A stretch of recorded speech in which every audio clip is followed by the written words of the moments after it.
And welcome back, everyone, to Who Would Win. I've done everything. I'll get everything I need done today. Still got the Naruto What If that I need to catch up on. That was for Wednesday. I've got today's What If. I've got the review, the Ghostbusters Empire review to do today. And I think I'm going to pre-record my last part of the Ichigo What If today as well. But that being said, I also have my Who Would Win. And in the morning, the Who Would Win, no matter how short or long it overall is something I can get done early. So coming to us from Rick Smith, we have Who Would Win in a fight? The Akatsuki from Naruto versus the Avengers from Marvel. Now, obviously, you see I have the MCU Avengers. This is just the image I had available.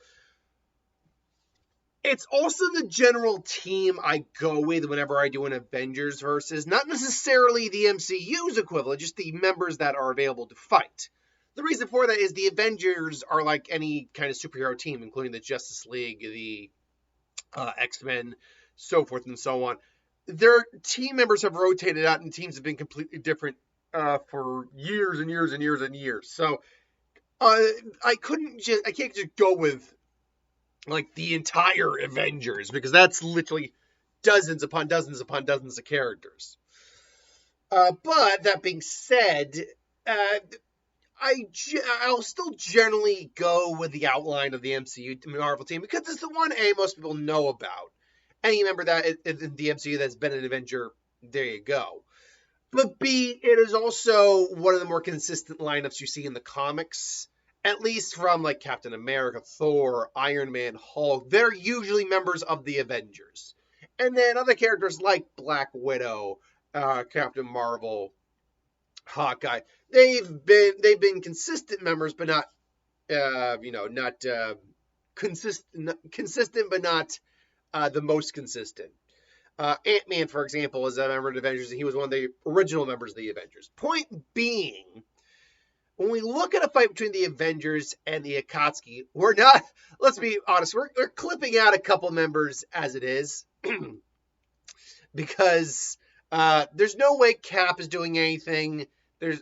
Cap could do his best. He could do it all day. But let's be honest, Cap does not have the powers, abilities, or anything like that to go up against even the weakest members of the Akatsuki, because Hidan alone, as long as he gets a snippet of Cap's blood, Cap's dead.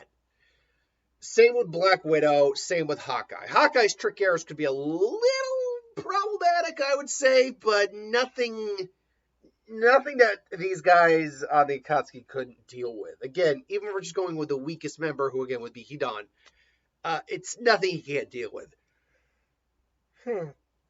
So we're looking at some of the stronger members we have to look at some of the stronger members. Let's scale up a little bit. Who are some of the stronger members of the Avengers that we know are on the Avengers team based on like the MCU lineup? Well, we know Ant-Man is on the team. He is considered an Avenger by all accounts. Ant-Man, and it doesn't matter if we're doing Hank Pym or Scott Lang. You can go Ant or Giant Man. Ant-Man, honestly, Giant Man is actually a lot more of a hindrance, bigger target. So Ant-Man's could be a little problematic, at least for a couple of them. He would be problematic for Hidan, definitely would, because Hidan is just kind of crap. He really wouldn't be that big of a problem for Kakuzu unless he somehow went inside Kakuzu's body and then tried to expand. Sasori, even Sasori being a puppet and therefore him like taking his body apart wouldn't matter because his body's held together by chakra. So Sasori would be a problem.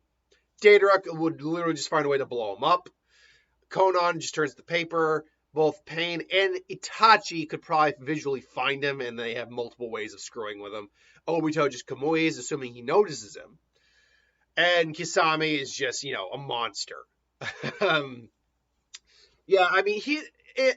could be annoying, but he's not going to be a game changer for the team, obviously. If I can figure out any other... Spider-Man, when he was part of the Avengers, he's physically stronger than most of the characters on the team. In fact, I'd say he's physically stronger than anyone on the team of the Akatsuki. But physical strength is only going to get you so far. Spider Sense would only keep him safe for so long, as well as most ninja, especially Akatsuki, do have lightning to light speed level, or let me rephrase that.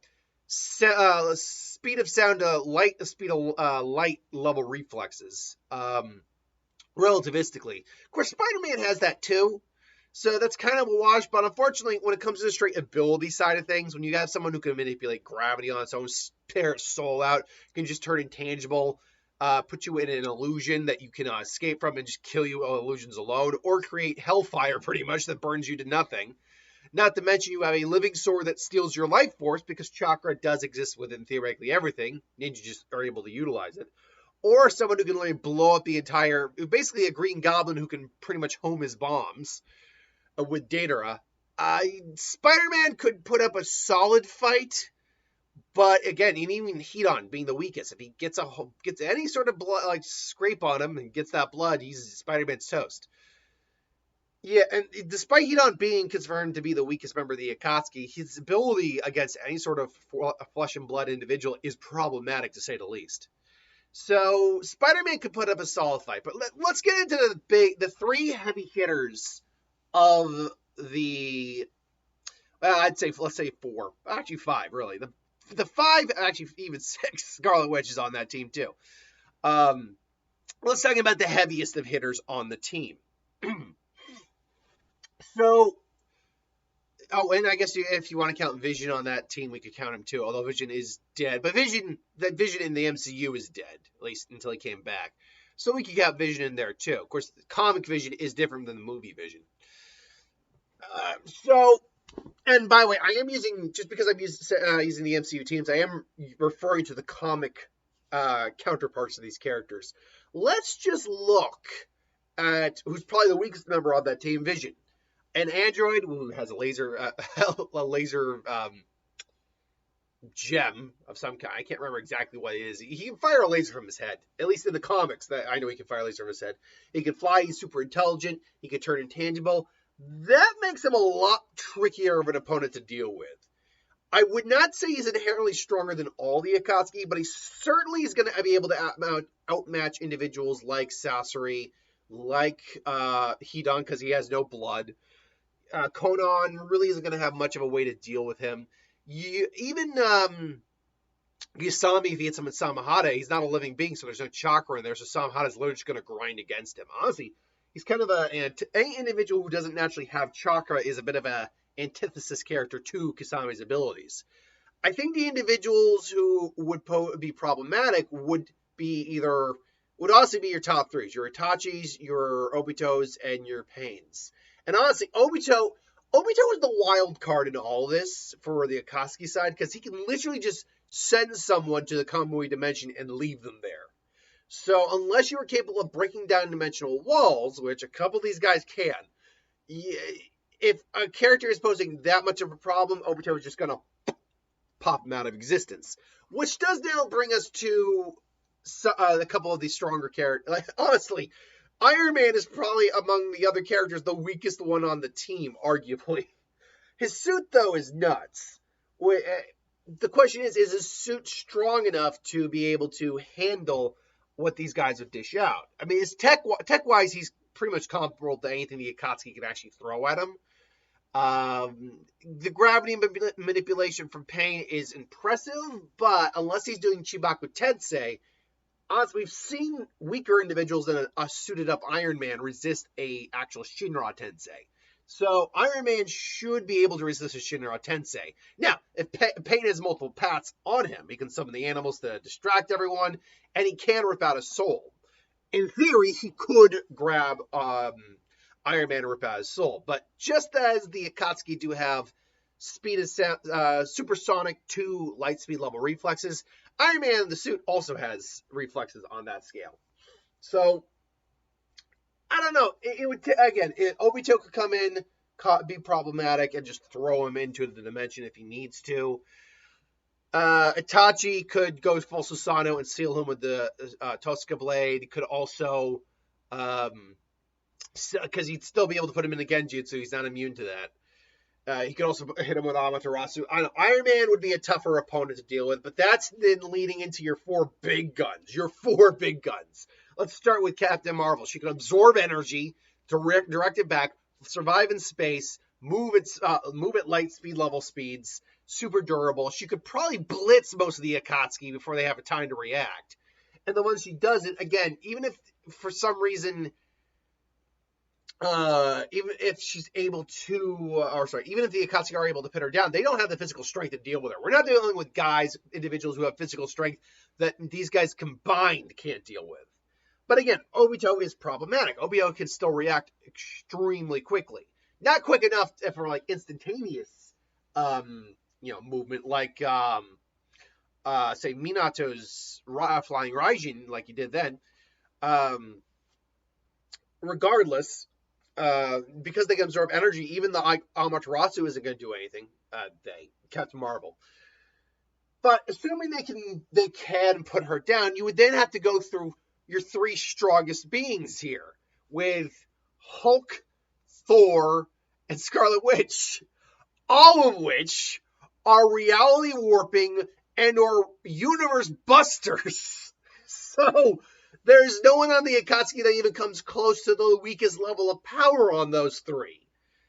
Even if Obito were able to send Hulk and Scarlet Witch and Thor to the Kamui dimension, Hulk can literally blow up universes. He can literally blow up universes multiple times over, and Scarlet Witch is a Nexus being, which means she can get out of that pocket universe. Because she can literally warp the fabric of reality on a whim. Or she used to, anyway. Thor is the only one who couldn't inherently get out of there, but if he's sent there, they'll eventually... I'm sure he can find a way, maybe called the Bifrost or something. Maybe that would work. Either way, you're still talking about individuals who can move at light speed, well beyond light speeds, have the power, physical power out of two of them to destroy universes, the durability to take also that damage. Individuals like Scarlet Witch, who can literally warp the fabric of reality itself, and is more magical with her little pinky than all the power these guys possess. And that's not even including Doctor Strange, who has been a part of the Avengers multiple times. Thor, who is a literal god within Marvel, and call down lightning, manipulate the elements, has the Odin Force. Has the Odin Force, or portion of the Odin Force, and then became the All-Father eventually. It's just, once you get to the highest the most powerful members of the Avengers, it's no longer a fight, it's a mercy killing. If I am to be as fair as I can and fair as possible, Kasame is now falls out of the way. You're down to Pain, Obito, and Itachi. Again, Pain can steal souls. He can steal souls, but it's a tug of war, as we learned with Naruto. If someone's soul is strong enough, they can resist the stealing of souls. Which, yeah, I would argue that. Now, Thor, at any rate, soul is strong enough. We know Wanda is mentally fragile, though, and Hulk is as strong as there is, but has been separated from Banner, has been mind-controlled before. In theory, Genjutsu can work. Genjutsu could be a way out of this for these guys, but it would rely on eye contact when it comes to Itachi, especially Itachi. With Tsukuyomi, he could definitely take these guys down, theoretically, but you have to use Tsukuyomi on all three of them. And Itachi isn't at his peak when he's in the Akatsuki. That would probably kill him, if not bring him close to death. And that's not even a guarantee it would work. And that's implying he has to hit all three of them with them. And that's just not going to happen, unfortunately. So... And even Amaterasu is not a sure bet deal because they've all dealt with power much higher than Amaterasu. Hulk's been in the sun before and walked out. He's constantly burned while healing. He would just be, it kind of be like the Raikage, where, yeah, screw it, I'm going to punch you even though I'm burning. So, yeah, unfortunately, the Akatsuki can take the lower level Avengers, even the mid-tier Avengers, I don't think without too much difficulty. I think at best they stop at Captain Marvel, who is the low tier of the high tier, I think. At least of the team we have available here.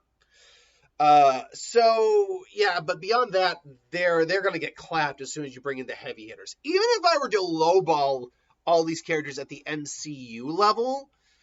Okay, let me rephrase that. If I were to lowball all these characters at the MCU level of power, then the Akatsuki is going to win hands down, because the MCU nerfs the comic level a butt ton. But that's assuming I use the MCU version, and you didn't ask the MCU Avengers, you asked for the Avengers. So if you're dealing with the actual comic interpretation of the Avengers, we're looking at the Avengers pretty much smacking the Akatsuki around. But anyway, I digress. Who do you think has this fight? Let me know in the comments below. Thanks for watching, though. Hope you enjoyed. Like, comment, share, subscribe, and I'll see you next time. Have a good one.